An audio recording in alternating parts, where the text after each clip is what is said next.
আনন্দ বাংলা, আমরা নিরপেক্ষ নই, মানুষ ও সমাজের পক্ষে। নিবেদন করছে আরপি ক্লাব প্রাইভেট লিমিটেড এবং Leo, a large EV and solar innovation. সহ নিবেদক বারডোয়ান ইউনিটেক টেকনিক্যাল ইনস্টিটিউট, যে দেয় চাকরি ও ভবিষ্যতের গ্যারান্টি। কালনা মিউনিসিপ্যালিটির 14 নম্বর ওয়ার্ড ছোট দেউরির কাছে একটি বাড়িতে বিধ্বংসী আগুন। ঘটনাস্থলে কালনা দমকলের 3টি ইঞ্জিন। স্থানীয় সূত্রে জানা গিয়েছে ওই বাড়িটিতে একটি জুতোর গোডাউন রয়েছে।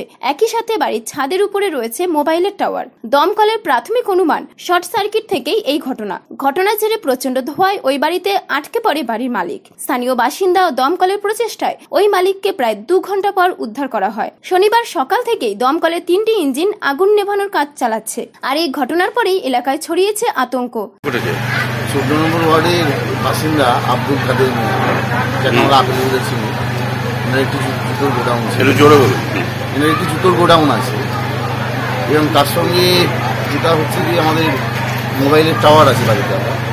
সম্ভবত ইলেকট্রিক শর্ট সার্কিট হয়েই সম্ভবত মনে হয় অগ্নিসংযোগটা হয়েছে এবং বিধ্বংসী অগ্নিসংযোগ আপনারা দেখতে পাবেন। আমার বাড়িতে কেউ আটকে আছে? হ্যাঁ, বাড়িতে একজনাকে উদ্ধার করা হয়েছে, এখন ছাদের উপর দিয়ে নিচে নামানো হয়েছে, আর একজনের ভেতরে আটকে রয়েছে।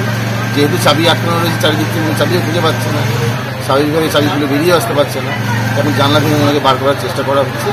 ফায়ার ব্রিগেড, থানা, বিদ্যুৎ সাপ্লাই দপ্তর সকলেই এখানে উপস্থিত রয়েছে এবং সমস্ত মানুষ এবং যুদ্ধকালীন তৎপরতা। কতগুলো ইঞ্জিন এসছে? 2 ইঞ্জিন, 3টে, 2 বড় ইঞ্জিন, একটি ছোটো ইঞ্জিন চলে এসছে। আমাদের লোকাল যে পুকুর রয়েছে, পুকুর থেকেও আমরা ওনারা জল সংগ্রহ করছি। পূর্ব বর্ধমান থেকে দেবাশিস ঘোষের রিপোর্ট, আনন্দ বাংলা।